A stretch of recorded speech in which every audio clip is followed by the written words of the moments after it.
ciego.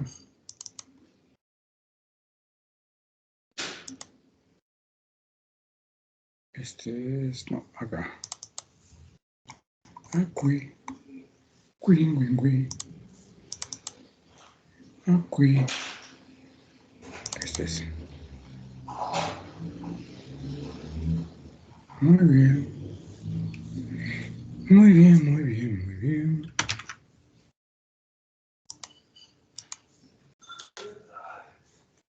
Muy bien. Pero bueno.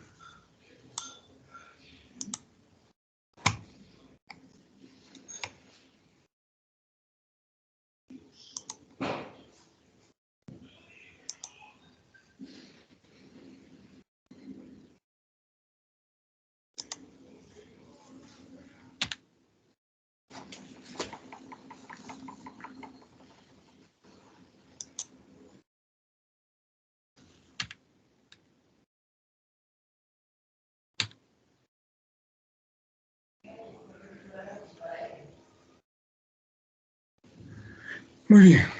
A ver, Ana Lucía. Sí, doctor. Un favor. Léete esta diapositiva, por favor. Ok, doctor. Competencias CPA. 1. Conocer los conceptos básicos y la metódica de la valoración del niño grave. 2. Reconocer en forma precoz la insuficiencia respiratoria y el shock. 3. Expresar la prioridad de los procedimientos a realizar en un niño grave. Muy bien. Entonces, estas son las competencias conceptuales, ¿no? Conceptuales. Las procedimentales no las estamos haciendo. Y las actitudinales son, las vamos a cuantificar ya, 6, 7, 11 competencias actitudinales. Muy bien. Les adelanto que este es un repaso, es un implemento de las prácticas que hemos hecho sobre el tema. Bien. Bien, entonces, este es según la Academia Americana de Pediatría, ¿no? Lo mismo. Los problemas que desencadenan el paro cardíaco pueden ser respiratorios, circulatorios o las arritmias, ¿no? Los problemas respiratorios tienen como vía final común la insuficiencia respiratoria, ¿sí? Pero están precedidos de la dificultad respiratoria, que es el mejor momento para poder empezar a tratar a un niño, previniendo la insuficiencia respiratoria. Los circulatorios tienen como vía final común el choque en general. El más común en pediatría es el choque hipovolémico. Pero hay otros tipos de choque que no son tan comunes, pero uno tiene que saberlos reconocer. Ambos, la falla como el choque, terminan en insuficiencia cardiopulmonar. Y este en paro cardíaco. Inicialmente es un paro respiratorio. Segundos después se convierte en paro cardiorrespiratorio. Las arritmias son letales en eso. ¿Ya? Muy bien. Y aquí tenemos esto, que es lo mismo, pero al detalle, de la Sociedad Canadiense de Pediatría. Es lo mismo, sino que aquí está explicado al detalle. Lo que mata a los niños con más frecuencia a nivel mundial son los problemas respiratorios y los problemas circulatorios. Los respiratorios pueden ser obstructivos, altos o bajos. Aquí tenemos CRUP, el asma, la bronquiolitis. Restrictivos, neumonía, síndrome de dificultad respiratoria aguda. La diferencia entre ambos está en que en el primero hay una limitación al flujo aéreo y en el segundo hay una restricción a la expansión del parénquima pulmonar de manera directa o indirecta. Ambos terminan en insuficiencia respiratoria. Cuando uno no maneja bien estas patologías que estamos viendo acá, CRUP, asma, bronquiolitis, neumonía, etcétera, etcétera, termina en insuficiencia respiratoria. Y si no lo reconocemos, el niño se puede morir. Muy bien. En segundo lugar están los problemas circulatorios. Estos pueden ser por pérdida de líquidos, que pueden ser vómitos, diarreas, pérdida de sangre y las quemaduras, ¿no? O distribución inadecuada de los líquidos, como sucede en la sepsis, en el shock séptico, en la insuficiencia cardíaca, en la anafilaxia, que terminan en choco. La vía final común de ambos es la insuficiencia cardiorrespiratoria. Ya dijimos, las letales son las arritmias que si no son reconocidas es muerte segura. Evaluación del niño grave. Entonces, hay varios pasos. Aquí están. Listo. El primero es el reconocimiento del niño grave, ¿ya? Y eso se hace a través del TEP. El TEP no es más que el acrónimo de Triángulo de Evaluación Pediátrica y nos permite varios detalles. Dentro de ellos, pensar en las prioridades iniciales, ¿ya? En lo que estamos pensando qué vamos a hacer una vez que terminemos la evaluación primaria. Tiene 3 componentes, ya lo sabe muy bien: la apariencia, la circulación y la respiración. Yo me tomé la libertad de invertirlo porque de los 3 parámetros, el más importante es la apariencia. ¿Bien? Por eso es que lo hemos invertido. Le hemos colocado la apariencia en primer lugar, como que tenemos la cabeza por encima del tórax, en donde se encuentra el aparato cardiorrespiratorio. Una vez que terminamos el TEP, que es un examen breve, 20 a 30 segundos, la literatura dice 1 minuto, pero varía, hay literaturas que dan 30 segundos y 1 minuto. Viene la evaluación primaria, que no es más que la aplicación del ABCDE, con el objeto de estabilizar al niño, previo pensamiento a través del TEP. Exploración clínica, y estamos pensando en qué tratamientos iniciales vamos a implementar. Luego viene la evaluación secundaria, que consiste en recabar los datos, y la exploración clínica debe ser completa. Acrónimo, el sample. Bien, estos tres pasos están sometidos a esto. ¿Ya? Hay que evaluar, ¿sí? Identificar, intervenir, ¿sí? Pero este proceso es permanente, ¿sí? O sea, no podemos hacer una evaluación, una identificación y decir, se hace esto. No, hay que estar evaluando. Porque dijimos que la enfermedad es un fenómeno fisiopatológico de efectos acumulativos negativos. Y tenemos que evitar justamente eso, de que el proceso de enfermedad avance, ¿no? Hay que detenerlo donde se pueda. Es decir, en el momento que llega el niño. Muy bien. Y finalmente, esto de aquí no está bien. El laboratorio está por acá, ¿no? Está en la exploración clínica con los tratamientos iniciales, ¿no? Que nos permiten ya afianzar la terapéutica, el diagnóstico y el tratamiento definitivo. Como pueden ver, esto se aleja de la evaluación tradicional que hacemos en otros sitios que no sea la emergencia. En la consulta externa, en la hospitalización, el trámite tradicional empieza con la anamnesis, la exploración, exámenes y diagnóstico. Acá no, aquí empezamos con la exploración clínica.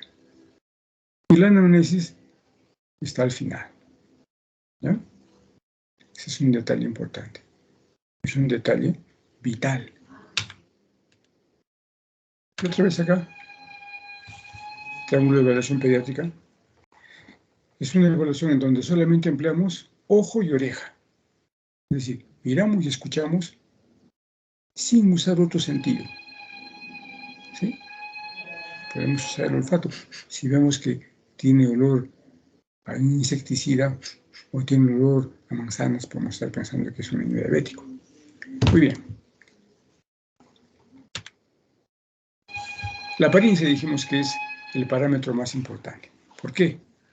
Porque nos permite identificar si el niño tiene un trastorno de la perfusión cerebral, de la oxigenación cerebral y de la ventilación cerebral, acumulación de CO2.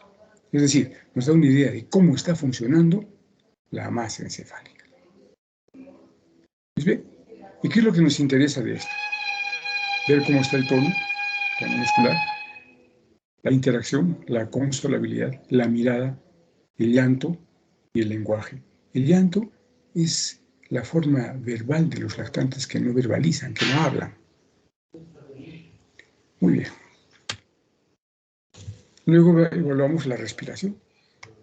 Y aquí sí, es el sitio en donde escuchamos y oímos, ¿no? Escuchamos y vemos, perdón. ¿Y qué debemos escuchar? Todos los ruidos respiratorios. Incluso la voz. La voz cuando está disfónica, cuando está el niño con la voz ronca, decimos laringitis. Así de sencillo. ¿Sí? Si tiene tos de perro, cru. ¿No? O sea, solamente uno escuchando ya se da cuenta lo que tiene el niño. Estamos en el TEP, ¿no? Segundo 30. 30 segundos, 1 minuto. También podemos detectar los ruidos que el niño hace con la nariz. ¿No? Digamos que le está derramando por el moco. Ya sabemos lo que tenemos que hacer. Es un problema de la vía aérea superior.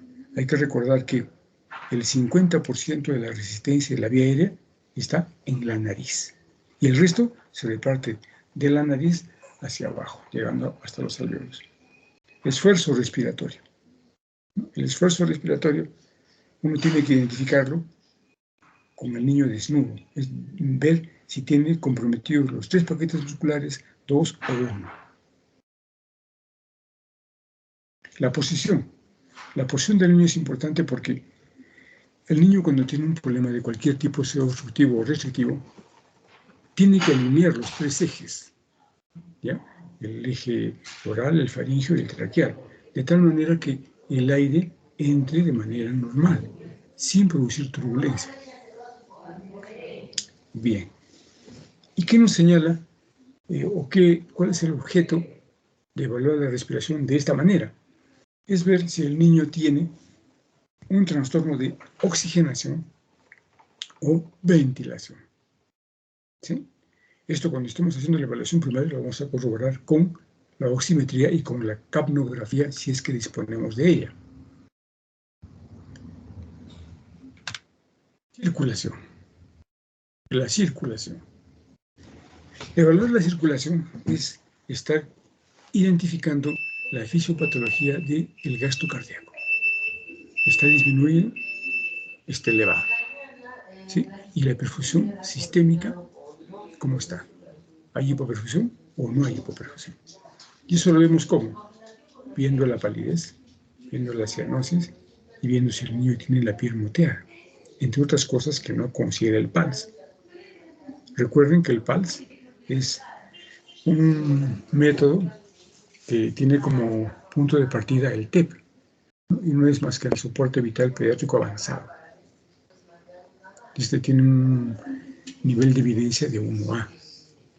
Es el curso que tienen que hacer toda la gente que hace emergencia en pediatría. ¿Ya? Ahora, si un interno hace esto, aparte que le puede hallar el gusto, va realmente a ganarse un sitio en el cielo. Palidez. ¿Qué debemos entender con la palidez? Si el niño realmente está pálido, hay que darse cuenta de que el niño es pálido porque está redistribuyendo el flujo para proteger órganos vitales o tiene la hemoglobina baja. ¿Sí? Diagnóstico diferencial. Palidez con ictericia o palidez sin ictericia. La cianosis, cortocircuito de derecha a izquierda. El moteado, hipoperfusión, salvo que el niño esté expuesto al frío. Y acá tenemos el resultado de todo esto. Un niño se considera estable cuando solamente tiene un lado.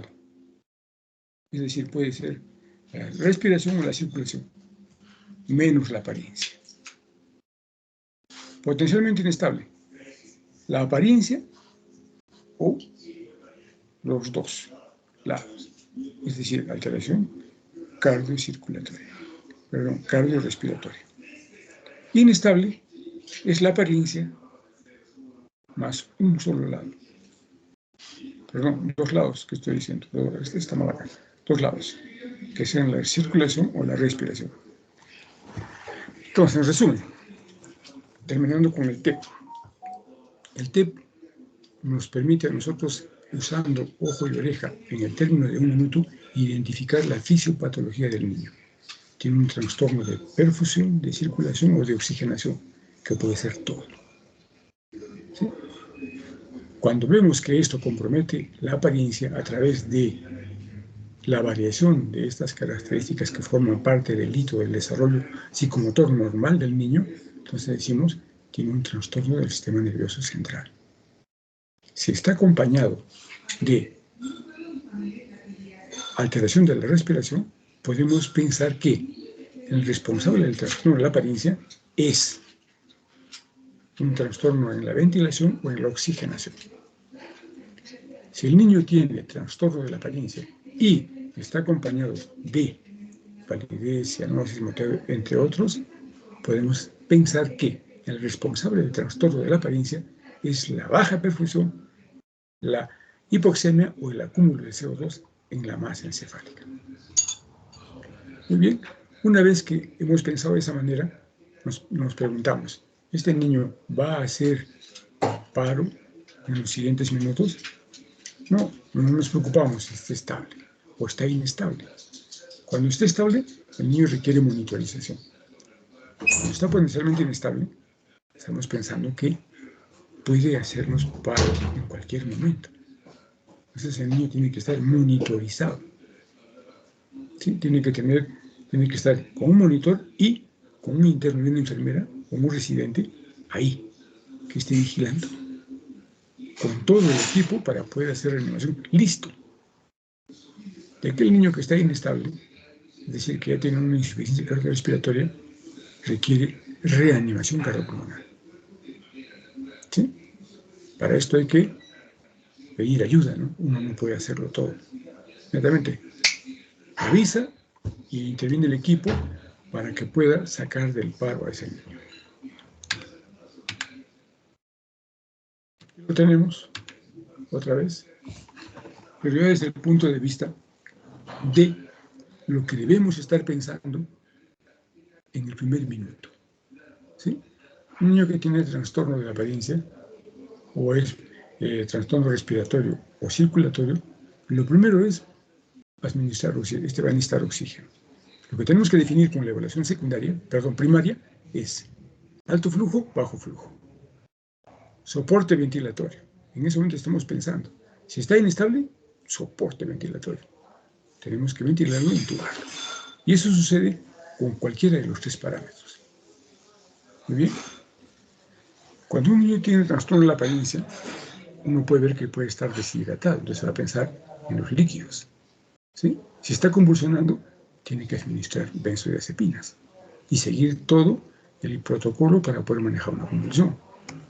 Si tiene el antecedente de traumatismo, ya tenemos que estar pensando en cloruro de sodio hipertónico y manitol en las circunstancias especiales y ya estar pensando en llamar al neurocirujano. Cuando tiene un problema respiratorio, líquidos endovenosos, hay que pensar en si el niño tiene un problema restrictivo o obstructivo. Estamos pensando, ¿va a necesitar beta-agonistas o va a necesitar antibióticos? ¿Va a necesitar drenaje? Vamos a hacer una punción, una toracocentesis para tomar muestra y evaluar si es exudado o trasudado a través de los criterios del aire. O de frente vamos a llamar al cirujano para que haga una toracotomía y aprovechamos la muestra para hacer el estudio del líquido pleural. Cuando hay un problema de la circulación, igual, con mayor razón, ¿no? Lo primerito es líquidos endovenosos. Aquí tenemos que definir nosotros qué vamos a pasarle. ¿Sí? Coloides, cristaloides o hemoderivados. ¿Sí? Por ejemplo, un niño que viene con el antecedente de un traumatismo, podemos empezar con coloides hasta que consigamos la sangre. Pero el líquido de primera intención debe ser paquete compatible, paquete globular compatible. Estos niños también pueden tener necesidad de un soporte de aminas o estar pensando en antibióticos. O sea, cuando uno lo ve al niño, miren, por ejemplo, ve a este niño, ¿no? Está convulsionando, antibióticos. Está con irritaciones. Ya pues, Cuando uno mira que el niño tiene retracciones intercostales, subcostales o subesternales, no puede decir si el problema es cardíaco, respiratorio o de otro tipo. No puede, no se puede con la inspección. ¿Sí? Bien, tampoco puede decir si este problema es obstructivo o restrictivo, salvo que el niño tenga más de 5 años. Y acá, este niño, ¿no? Uno lo ve, se nota. Y si viene con el antecedente de que es un niño que es un cardíaco, entonces hay que ir pensando que puede estar en una crisis hipoxémica. Entonces, de acuerdo a cómo uno lo ve y lo escucha, ya va pensando en qué decisiones tomar. Muy bien. Y acá tenemos las variantes que se pueden presentar cuando uno conjuga los datos de la apariencia, la respiración y la circulación. Este es un ejemplo de un niño que está sano, ¿no? Tiene buena apariencia, buena respiración, circulación. Está feliz el chato enano petizo. Acá tenemos un niño que tiene distrés respiratorio. La apariencia está normal, la respiración anormal. Ojo, ¿eh? Y la circulación normal. Los ejemplos, ahí los tienen. Falla respiratoria, sea tipo 1, tipo 2, va a tener una apariencia anormal, ya dijimos, por hipoxemia o por acúmulo de CO2. Y obviamente la respiración va a ser normal. La circulación también va a estar normal, ¿no? Salvo que esté en acidosis metabólica. Los ejemplos aquí tenemos: estatus asmático, contusión pulmonar, que es frecuente, los traumatismos torácicos. Por decir algo, no son los únicos, ¿eh? Ponemos como es un ejemplo nada más. Shock descompensado. La apariencia está normal. O sea, la perfusión sistémica ha afectado a la masa encefálica. La respiración puede estar normal o anormal, ¿sí? Pero acá hay que hacer una aclaración. Cuando es anormal, podemos estar pensando de que el niño está en insuficiencia cardiopulmonar, pero no, es la acidosis metabólica. Entonces uno viendo cómo es el tipo de respiración que tiene, se acerca más a este detalle. La circulación definitivamente va a estar anormal. Aquí tenemos los ejemplos: deshidratación severa, los chocados, los quemados graves y los que tienen traumatismos abdominales, ¿no? Con pérdida sanguínea importante, es decir, una hemorragia interna. Sistema nervioso central o metabólico. La apariencia va a ser anormal. Y el resto, anormal. Perdón, ¿qué estoy diciendo? Tanto normal y anormal me estoy confundiendo. Sistema nervioso central o problemas metabólicos, la apariencia va a estar anormal, con A. Y el resto, la respiración y la circulación, va a ser normal.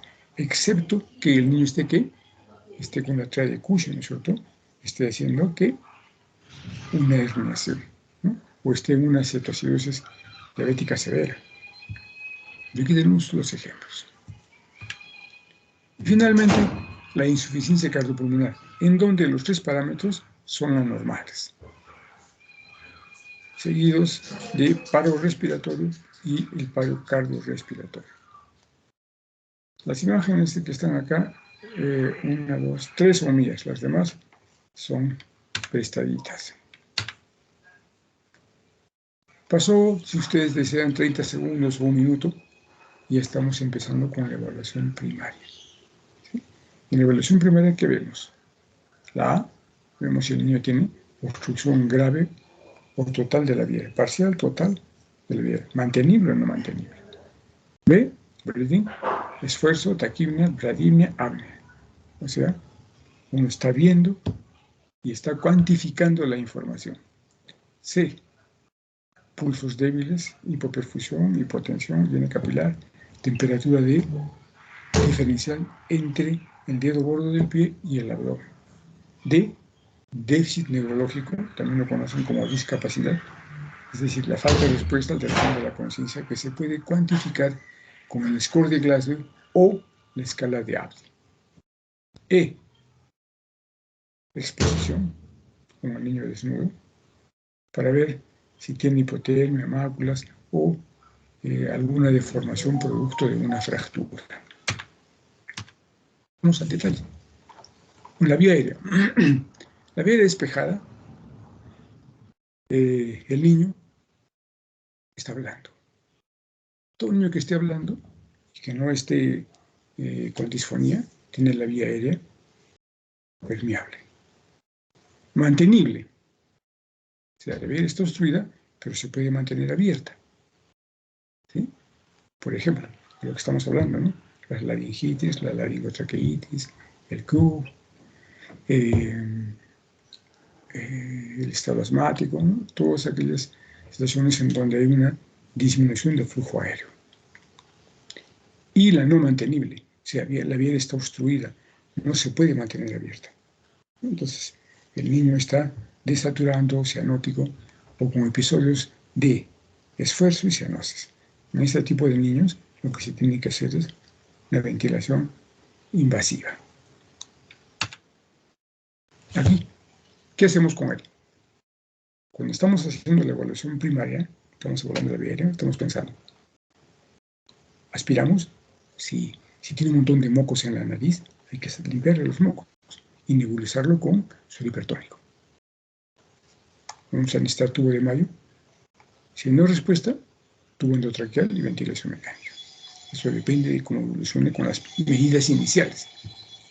Ojo, control cervical, inmovilización bimanual en niños traumatizados y uno está pensando en ventilación mecánica. Entonces, cuando está hablando de la vía aérea, tiene que estar viendo qué es lo que va a hacer en ese momento. Un niño que está inestable, obviamente, vamos a necesitar apoyo ventilatorio.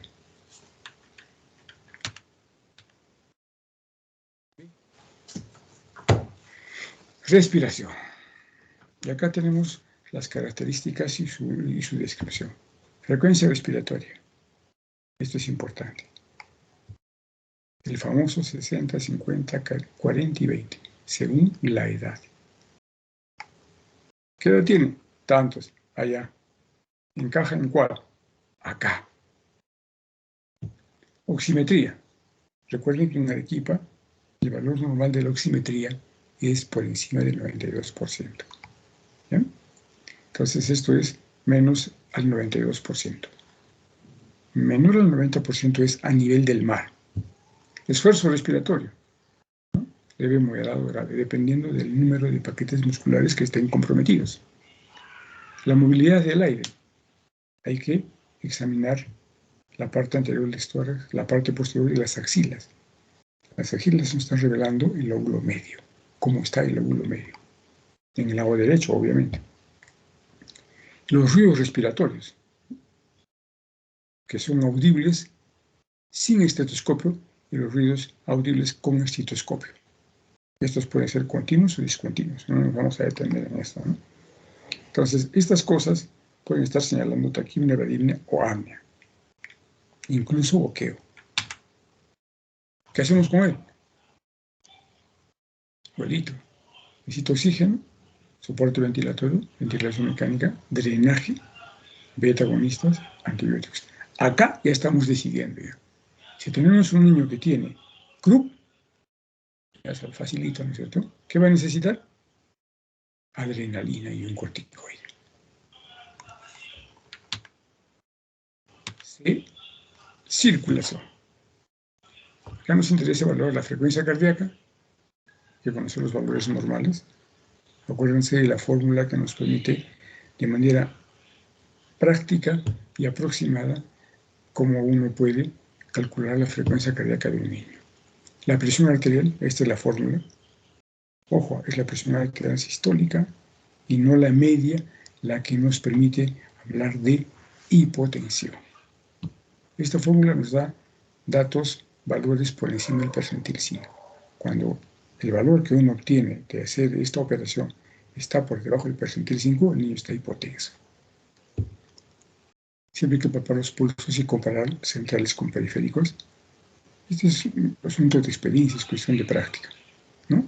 Cuando uno no tiene la práctica de estar palpando los pulsos, entonces se puede confundir, ¿no? No sabe si está bien. o no está bien. Lleno capilar, rápido o lento, o flash, ¿no? Entonces, los niños que tienen lleno capilar menos de 1 segundo, verán, ese niño puede estar en un shock séptico caliente. Los que tienen lento en el contexto del shock séptico, es un shock séptico descompensado.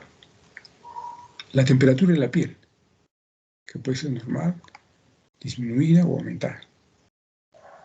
El color, la palidez, la cianosis, si está moteada, maculada. Y la diuresis. Los lactantes tienen que orinar normalmente de 1.5 a 2 centímetros por kilo por hora. Eso es lo normal, ¿sí? El valor de 2 centímetros es el que está aceptado por convención, ¿ya? A diferencia de los niños que tienen, por ejemplo, insuficiencia cardíaca, ¿no? Ellos tienen que orinar más de 5 centímetros por kilo por hora para saber que está funcionando las indicaciones terapéuticas que hemos dado. Es decir, estamos manejando bien la precarga.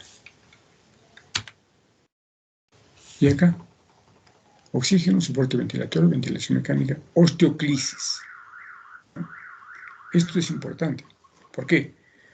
Las normas últimas, no, desde Carcillo, este asunto se está proclamando eso. Si en 90 segundos la enfermera no puede conseguir vía endovenosa, lo que se hace es esto: una punción intraósea para poder administrar líquidos y fármacos. Hay circunstancias en donde se tiene que cohibir la hemorragia cuando el niño tiene algún tipo de traumatismo. Se emplean cristaloides endovenosos. Cristaloides es la primera opción. Coloides son circunstanciales. Hemoderivados en caso de que haya sangre, ¿no? Que el niño tenga sangrado. O puede necesitar de paquete lobular, de crioderivados. Las aminas también forman parte de este cuadro. Me está pensando, ¿qué tipo de amina le voy a colocar? Dependiendo de si estaban pensando si es frío o es caliente el shock.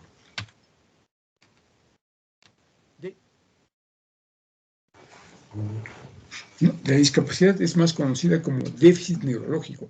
Discapacidad es como un término como que suena que el niño ya tiene una falla, ¿no? Padece de una falla. Entonces nos hace pensar algo así en una disfunción cerebral. Pero no, el niño tiene un antecedente de desarrollo psicomotor normal. Por eso es que mejor es hablar de déficit neurológico en el momento. Y se emplea la escala ABDI o la escala de Glasgow. ¿Qué tiene? Como les dije en algún momento, la escala de Glasgow es distinta a la del adulto. Miren, ¿eh?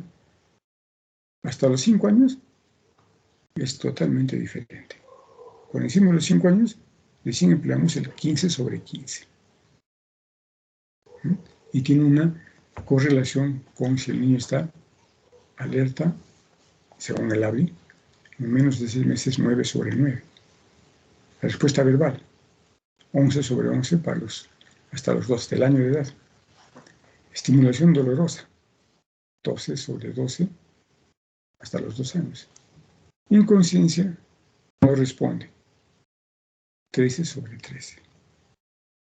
Evolución pupilar, es importante evaluar las pupilas, ver si están isocóricas, están dilatadas, están anisocóricas.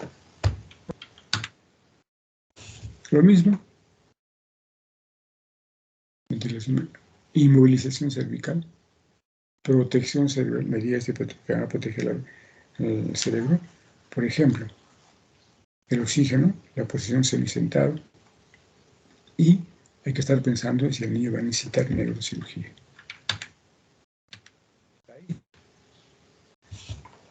Un niño desnudo, exploración clínica completa. Acá se evalúan las lesiones, las deformidades, ¿no? Generalmente, cuando uno pasa la mano sobre el niño, que seguramente ustedes lo han hecho en los adultos, y el niño tiene dolor, hay una deformidad, ese niño puede tener una fractura. Es importante ver solamente con el dorso de la mano si está hipertérmico o está hipotérmico, o si le duele alguna zona. Los traumatismos, que pueden ser accidentales o no accidentales, ¿no? Acá estamos hablando de los niños con síndrome de maltrato infantil. Máculas. El niño puede estar maculado. Y eso nos debe hacer pensar que puede tener un problema hematológico o un problema de sepsis. Generalmente hemófilos influenza y neumococo en nuestro medio. En otros sitios hay que estar pensando en el meningococo.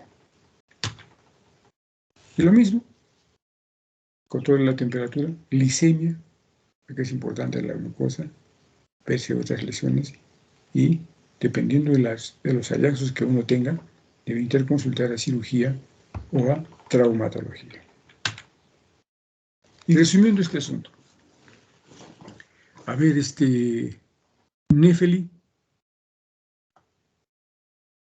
Nefeli, ¿está o no está? No está. Crisia, no está. Sí, doctor, aquí estoy. Ahí está, Crisia, muy bien. Una lectura a esto, ¿puedes, por favor? Sí, doctor. A ver.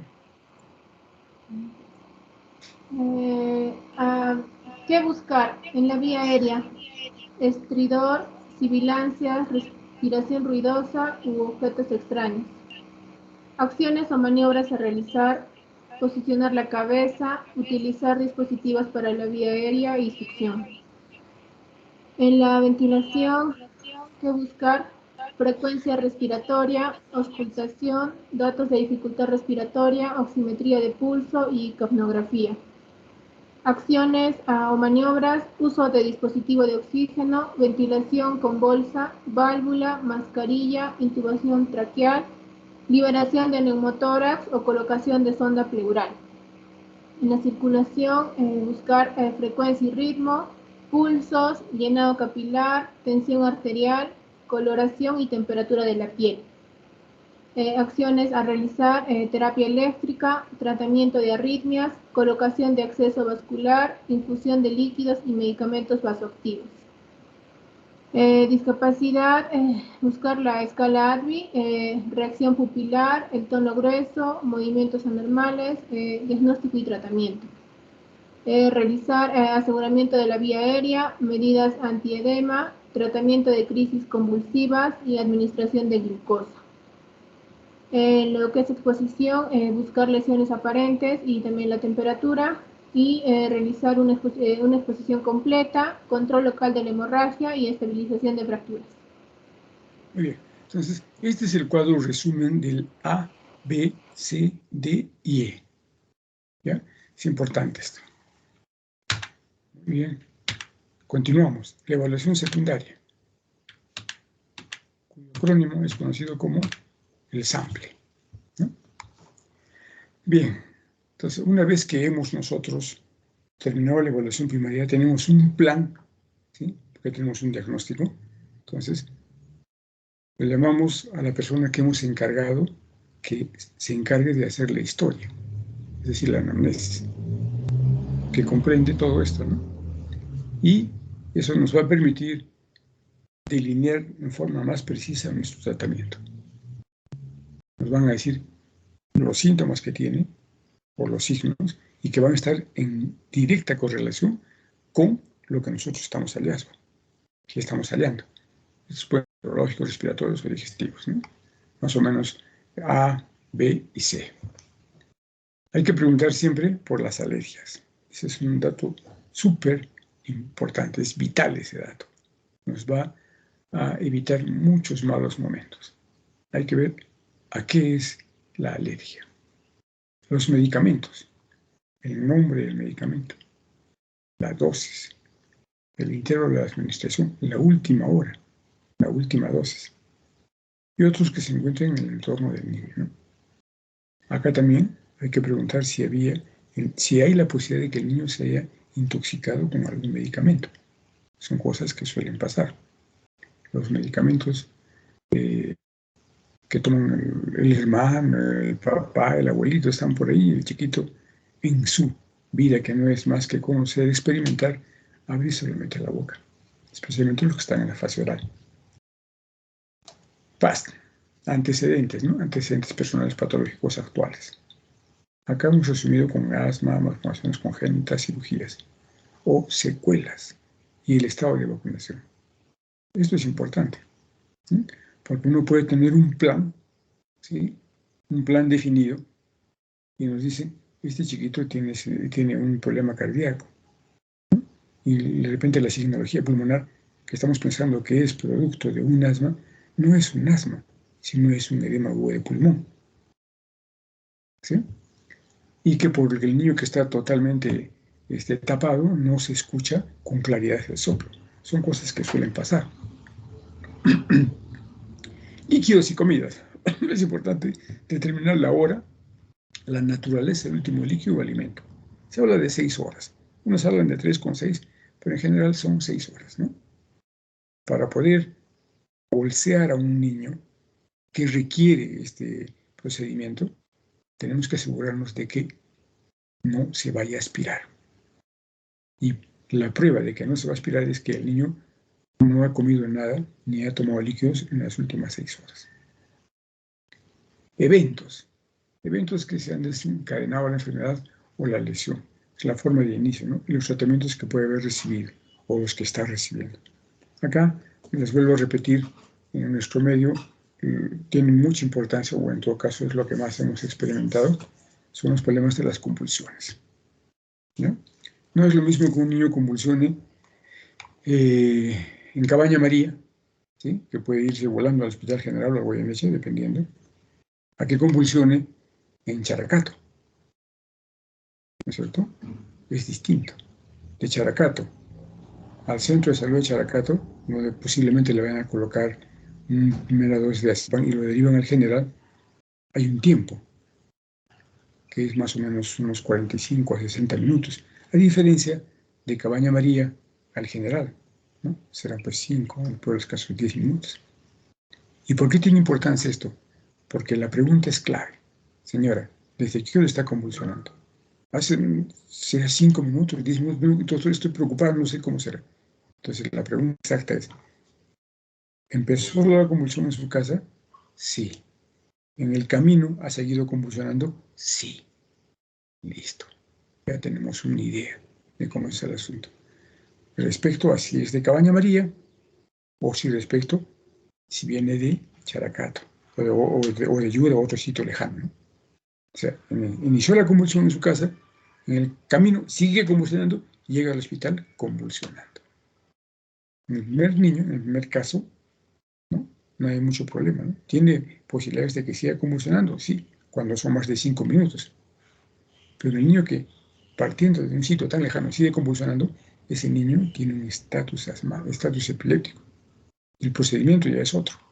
No le vamos a colocar un diazepam, ¿sí? No, ya el manejo es de otro tipo. Muy bien. Exámenes auxiliares.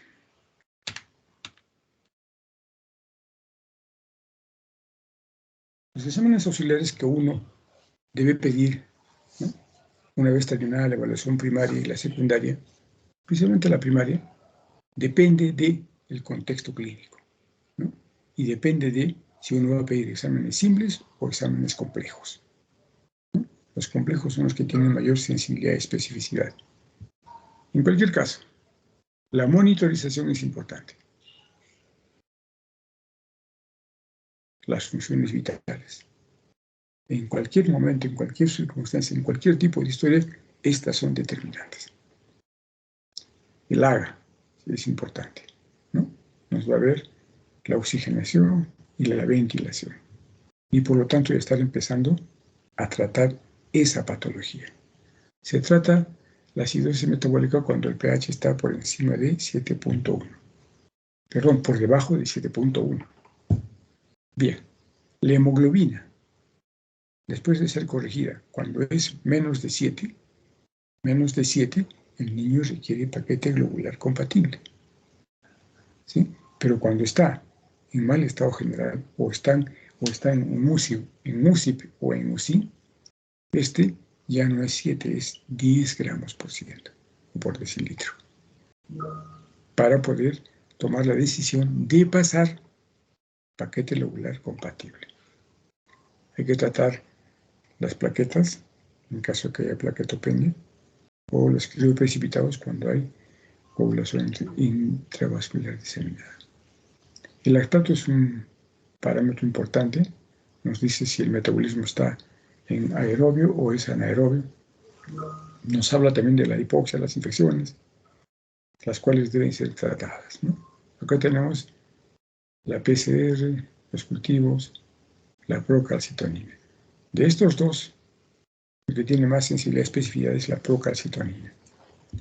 La radiografía tórax sí es importante, ¿no? Ya les dijimos cómo se evalúa, ¿no?, en la emergencia. Igualito, A, B, C, D, E. Y nos van a hablar de problemas respiratorios, cardíacos, neurológicos.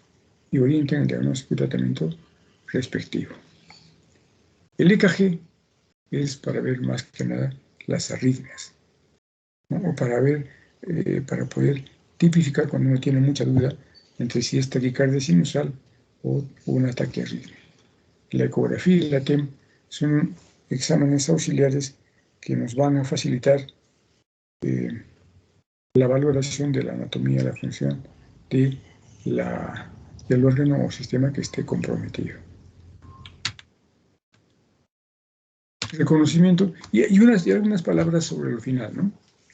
Que esto seguramente es motivo de una clase especial, como es la insuficiencia respiratoria y el shock. Bueno, aquí, dificultad respiratoria, insuficiencia respiratoria. Bien, este es un continuo, ¿ya? Es algo así como, les digo, el ejemplo que casi siempre pongo es los niños que tienen pericarditis, ¿no? Cuando no son reconocidos, o son reconocidos y tratados, evolucionan a derrame pericárdico. Reconocidos o tratados, evolucionan a taponamiento pericárdico. Reconocidos y o no tratados, evolucionan a pericarditis constrictiva. Esto es algo parecido, ¿ya? Pero es más rápido, ¿sí? Y es engañoso, porque es una línea prácticamente invisible. Dificultad respiratoria. Miren lo que le caracteriza: alteración de las funciones vitales, retracciones, estos ruidos, la piel pálida y frío. En insuficiencia respiratoria, lo que debe llamar la atención es la inversión de las funciones vitales. Acá falta la presión arterial normal o alta. La taquipnea, comienza a bajar la taquipnea y se convierte en bradipnea o en apnea. Las retracciones que estaban con los 3 paquetes musculares de manera notable y escandalosa comienzan a disminuir, ¿no? El niño que estaba con taquicardia le comienza a bajar la bradicardia, comienza a bajar la frecuencia hasta el punto que se pone bradicárdico. Y cuando uno no está capacitado, no se da cuenta, no tiene la base teórica de este continuo, está mejorando, se le puede ocurrir, ¿no? Y no está mejorando, se está muriendo. Entonces, los niños que están estando pálidos y fríos se ponen cianóticos. Y los que están quejándose o hablando, ¿no?, dejan de comunicarse, pueden convulsionar, pueden entrar en coma. Aquí tenemos nuevamente las causas, pero con un poco más de detalle. Las patologías de la obstrucción de la vía superior más importantes: croup, anafilaxia, cuerpo extraño. Es más o menos la secuencia. La vía inferior: SOVA, asma bronquial. Enfermedad del tejido pulmonar: neumonías, bronconeumonías, derrames de edema pulmonar, no cardiogénico. Falla de control de la respiración, la hipertensión endocraniana, las intoxicaciones, las enfermedades neuromusculares. Y ahí debajo tienen ustedes las características que nos permiten a nosotros pensar en eso.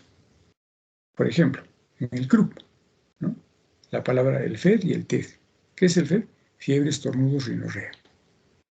Que no es el orden, ¿no?, porque puede el niño inicialmente rinorrea, después estornuda, después le aparece la fiebre. Y luego aparece el TED, ¿no? ¿Qué es el TED?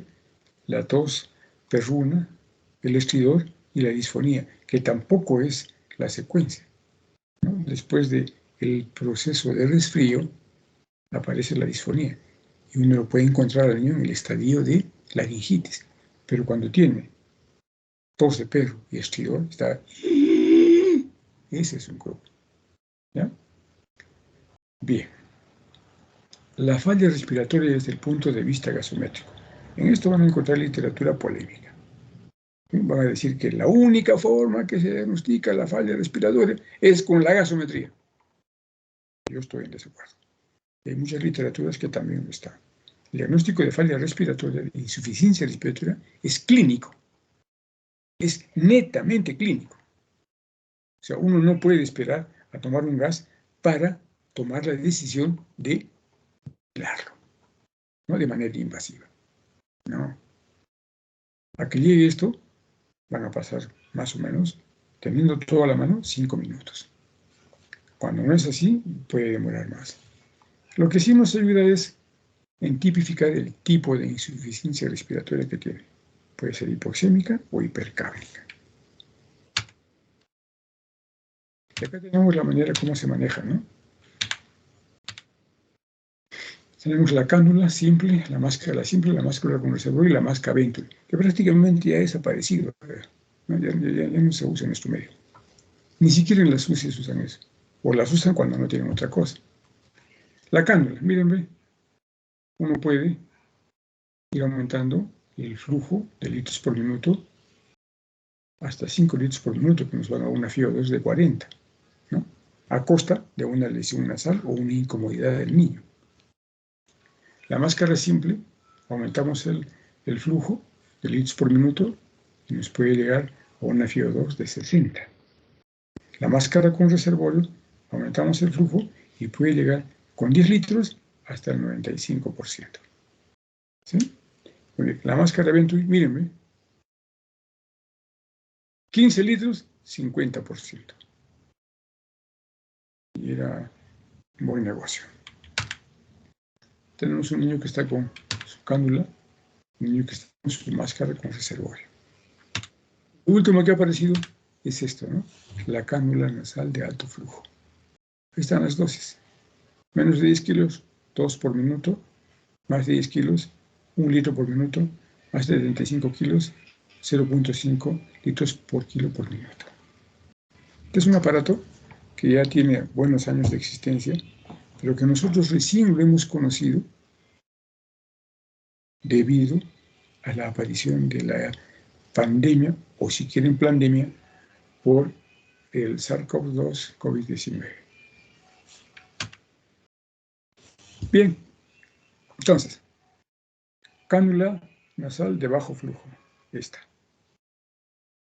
Alto flujo, acá ya ni siquiera consideran el uso de la máscara simple y la máscara de reservorio. Bueno, eso es cuestión de donde uno está, ¿no? Cuando uno está en sitio avanzado, en un hospital del primer mundo, no pierde el tiempo, ¿no? No se ponen, entre comillas, a jugar. De frente se van a la cánula nasal de alto flujo. Tal vez dentro de la cánula nasal de alto flujo, de repente está incluido esto, ¿no? Pero esto es cánula, esto es máscara. Ventilación no invasiva y la ventilación es la secuencia que tienen los países desarrollados. Y acá, más de lo mismo, cómo se tratan. El CRUB. Para valorar la gravedad del CRUB, como ejemplo, se emplea el score de Townsend. Ese nos va a decir si es leve, moderado, severo. ¿Y qué es lo que se emplea? Nebulizaciones con adrenalina, corticoides y oxígeno. De repente se van a preguntar, y con derecho, ¿no? Especialmente en los momentos en donde estaba prohibido, ¿no?, usar las nebulizaciones por el riesgo de que se pueda extender el virus en caso de que el niño lo tenga, porque el virus, el SARS-CoV-2 también produce CRU. Entonces, lo que se hacía era aislar a los niños en un ambiente único, ¿no?, para nebulizarlos. O sea, lo nebulizaban solito, dejaban las indicaciones. Cuando era pequeñito, estaba con la mamá, que generalmente venía con el mismo cuadro. Y cuando era grandecito, solo. En algunos sitios han usado la adrenalina biintramuscular, ¿no? No hay resultados, no hay estudios de los resultados, es decir, si es positivo, si es útil o no es útil. La anafilaxia, acá tiene el tratamiento, cuerpo extraño, la bronquiolitis, evolución con cloruro de sodio hipertónico, oxígeno, beta agonistas, con interrogante, esteroides con interrogante. ¿Cuándo usar beta agonistas y esteroides en un niño con bronquiolitis? Cuando tiene el antecedente de un familiar, llámese papá, mamá, hermano, que sufre de asma.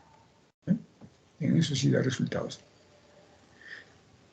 Asma bronquial, otra vez, evolución con metagonistas, esteroides, oxígeno, sulfato de magnesio, aminofilina y el manejo en la unidad de cuidados intensivos pediátricos cuando no hay respuesta, especialmente los tórax-excelentes. Enfermedad de tejido pulmonar, neumonía. Acá están los exámenes que se piden, los antibióticos según la edad. Edema pulmonar, cardiogénico, no, dependiendo de la causa. Y acá abajo tenemos el manejo de los niños que tienen un trastorno del centro respiratorio, ¿no? Una alteración transitoria o permanente. Cuando hay un aumento de la presión intracraneana, lo que se tiene que hacer es, de preferencia, ventilarlo, ¿sí? Y hay que tener en consideración estos detalles. Ese sí es un juego bien fino, ese es un tejido fino. En las intoxicaciones hay que saber cuándo se lava y cuándo no se lava. Me refiero a cuándo se hace lavado gástrico y cuándo no se hace lavado gástrico. Antídotos en nuestro medio no tenemos. Somos un país, ya saben cómo, ¿no? ¿Para qué vamos a repetirlo? Ya sabemos dónde estamos. Reconocimiento del choco. Pues bien, acá tiene las características que nos hacen pensar que un niño tiene choco. Taquicardia, taquimneico, frío, con la piel moteada, con los pulsos disminuidos en el shock frío y saltones en el shock caliente. Que esté en oliguria, tiene alteración del estado mental, es decir, irritabilidad, somnolencia, desconexión. ¿No? Este detalle, shock frío y shock caliente, es para recordar eso. ¿No? Y aquí el hiene capilar igual, ¿no? El hiene capilar lento, hiene capilar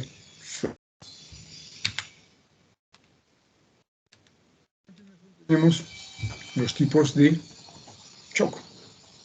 En el shock hipovolémico lo más importante es que la precarga está disminuida, faltan líquidos.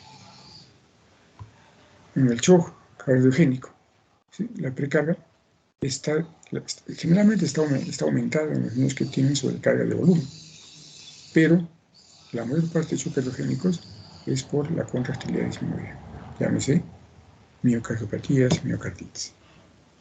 En el shock séptico, la precarga está reducida, ¿sí? Pero no en que le falte líquido, sino que hay una mala distribución de los líquidos. En el shock obstructivo, lo que importa es la precarga, la poscarga, que está aumentada. Y aquí tienen las características, ya que no las vamos a repetir porque las conocen muy ustedes. Acá, en el shock obstructivo, siempre hay que pensar en dos cosas: taponamiento cardíaco o neumotórax.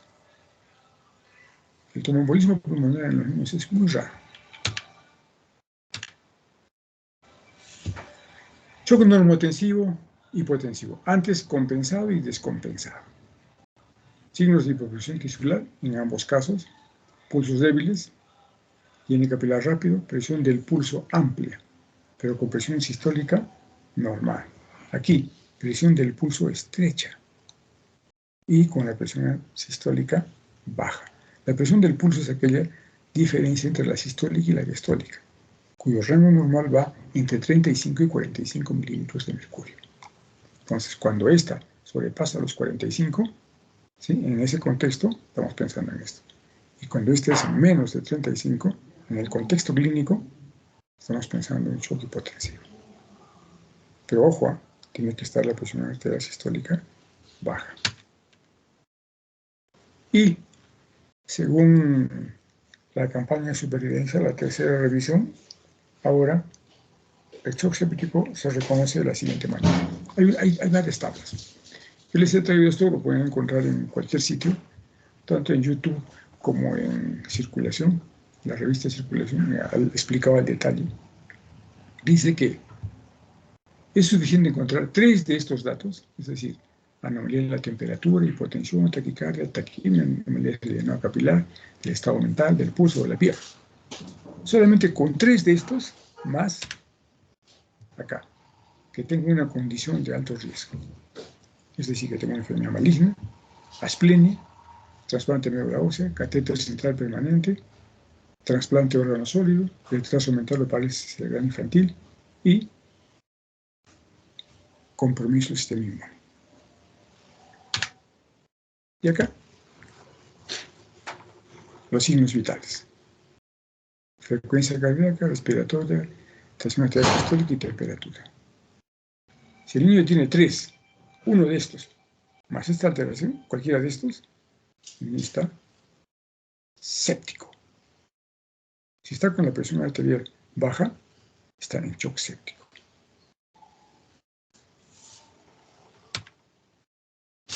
Y la última, anomalías de la exploración.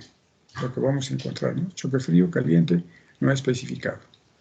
En el choque frío, pulsos débiles, tiene que velar más de 3 segundos, moteada fina, compromiso neurológico. Caliente, lo opuesto, no especificado. Petequias, púrpura y alteración del sistema nervioso central. Una vez que identifica esto, recurre a lo que inició Carcillo hace más o menos 20 años. El manejo por tiempo. A los 0 minutos hay que reconocer. Disminuir el sensor y la perfusión. Se inicia con oxígeno alto flujo, acceso vascular intraóseo, endovenoso, le dijimos, más de 90 segundos intraóseo, de acuerdo a las guías PALS. A los 5 minutos, miren, el tiempo que si no tiene sobrecarga de volumen, si no viene con sobrecarga de volumen, es decir, no hay hepatomegalia o borrales, oxigenología pulmonar, se empieza con 20 centímetros por kilo de suero fisiológico. ¿No? Y se evalúa 20, 40, 60, hasta que mejore la perfusión. Nunca más de 60 centímetros por kilo. Es decir, nunca más de 3 intentos de levantar al niño. Hay que parar.